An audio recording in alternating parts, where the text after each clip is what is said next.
दोस्तों आप देख रहे हैं लालटेन भोजपुरी और आप लोगों का एक बार फिर से लालटेन भोजपुरी चैनल पर स्वागत है।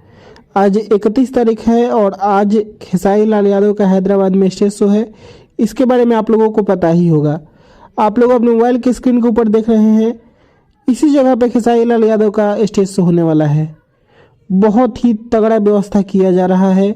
आप लोग देख रहे हैं कि स्टेज को कितने भव्य पैमाने पर बनाया जा रहा है और खेसारी लाल के बहुत सारे पोस्टर्स भी लगे हुए हैं। कार्टून के जो स्टैचू होते हैं वो भी लगे हुए हैं, आप लोग देख सकते हैं। बहुत ही ज़बरदस्त यहाँ पे व्यवस्था है। आज शाम को 6 बजे से स्टेज शो है। खेसारी लाल यादव पहुँचने वाले भी हैं, पटना से निकल चुके होंगे हमको जहाँ तक लगता है। पटना से उनका फ्लाइट होगा क्योंकि कल खेसारी लाल यादव गाँव आए हुए थे। तो आप लोग तैयार रहिएगा, आज शाम को बवाल होने वाला है, हैदराबाद में धमाल होने वाला है।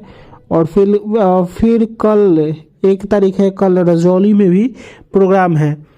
तो दोस्तों यही अपडेट था और ये वीडियो आप लोगों को कैसा लगा खेसारी लाल यादव का हैदराबाद का ये जो वीडियो आया है ये कैसा लगा कमेंट करके बताइएगा। और इसी के साथ मैं इस वीडियो को यहीं पे ख़त्म करता हूँ। आप लोग इस वीडियो को लाइक करिएगा, शेयर करिएगा। मैं मिलूंगा आप लोगों से एक नया वीडियो में, तब तक के लिए जय हिंद, जय भोजपुरी।